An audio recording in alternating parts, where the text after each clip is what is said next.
Greetings, friends, neighbors, countrymen, and barrel-chested freedom fighters all around the world. It's time again for some more nuggets of wisdom from your favorite crotchety old man, me. So here's my 2 cents. And I'm going to talk to you a little bit about the next generation squad weapon system and the round that's going to be used. But before I do, I want to preface with something. When I was a younger man, in the early 2000s, I was very excited because the Army was going to adopt a new camouflage pattern. And I was kind of excited about it. You know, we'd been using BDUs for about 25 years, something like that. And it was a very successful pattern. I liked the uniform, but I was like, okay, we're going to get something better. And remember the early studies, we saw multicam, like, yeah, that looks cool. We like that. That looks good. And unfortunately, we didn't get multicam until well over a decade later. And in the meantime, we got this abomination, ACUs. Only place they really blend in is gravel pits, parking lots. Yeah, that's about it. I mean, not a good pattern. It was horrible. And whoever forced that upon us and wasted billions of dollars should not only be tarred and feathered, but probably pushed off a bridge. Yeah, pushed off a bridge. Tall bridge. A lot of rocks below. But anyway, I digress. When the Next Generation Squad Weapon System program came out in 2017, I was again very excited. And I thought, okay, we're going to get maybe an intermediate cartridge, something between 5.56 and 7.62 NATO, using polymer technology so we could have really lightweight rounds, push a bigger bullet at higher velocity and get us that more range. So I was excited. And it appears we're going to be getting a composite cartridge made out of brass with a steel insert or steel base. It's going to be more expensive to manufacture with no appreciable weight loss, very high chamber pressure, which will probably wear out barrels on belt-fed weapon systems like the proposed XM250. So what we're getting is the 6.8 by 51. It's a neck down 7.62 by 51 cartridge. So we'll be going back to 20 round magazines with it. And the XM5 has a 13-inch barrel. You put a suppressor on it, which apparently a suppressor is going to come with every rifle. You get a rifle that's about 36 inches long, which is a little bit shorter than like an H&K G3, which is about 40 inches long. But still, I cannot help but think we are going backwards. If you're going to be shooting a 6.8 by 51, I'm sure the recoil is going to be comparable to a 7.62 by 51, which, if anybody's ever done CQB with a 7.62 millimeter battle rifle, you'll know what I mean. That recoil, especially when you're entering those rooms and you ever take multiple shots, it makes a difficult process a little bit more difficult. Not to mention the length. Can be cumbersome, not only in room clearing, but just also getting in and out of vehicles. But we'll just have to see. Well, which brings up the point.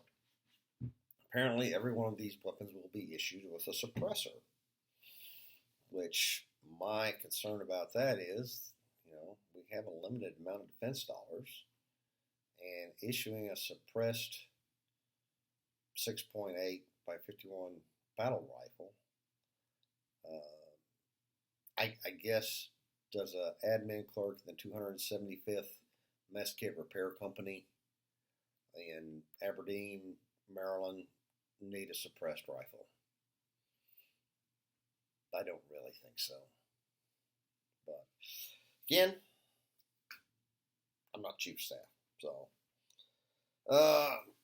I understand the desire to have a longer range cartridge based on our experiences in the GWAT. In Iraq and Afghanistan, we often found ourselves engaging the enemy either very close or very far, and which is a lot of your enemy adapting to your TTPs. They did not want to engage us up close because our men were very good shots, and you could tell Western powers, our American forces, were in a firefight because we were firing single aim shots very rapidly, but again, single aim shots. And you, the bad guys, would generally have their AK on full auto and just spraying. But on distances past 300 meters, we were having a somewhat difficult time to hit them. And 400 and 500 meters was very difficult. But keep in mind, the Army only trained you with your M4 carbine, or prior to that, the M16A2, out to 300 meters. Matter of fact, I think probably every qualification range on active duty and in the National Guard is about a 300 meter range. Now, we do have known distance ranges, but obviously if we're going to engage targets, we're going to have to change the way we train, which means some more expense there. But again, I'm not against spending money on training if we're getting the right amount of bang for our buck. Which brings up another point. Supposedly this 6.8 by 51 millimeter round is going to be able to penetrate level 4 body armor. Okay. Fair enough. That sounds like a good deal. But here's my thought process on this. If you cannot penetrate level 4 body armor with 7.62 NATO fired out of a 17 or 18-inch barrel, is a 6.8 fired out of a 13-inch barrel and then going through a suppressor going to be able to penetrate level 4 body armor? I mean, maybe it will, but maybe bullshit. Maybe not. Perhaps the XM250, which is a solid replacement, which has a 17-inch barrel, might be able to. I don't know. Again, I just haven't had the opportunity to get my hands on it. And just a rifle, and just looking at people shooting, it just looks big and clunky.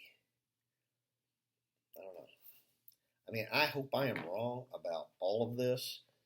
I hope the next generation squad weapon systems, whether it's the XM5 or XM250, I hope they are the greatest thing since sliced bread. I really do.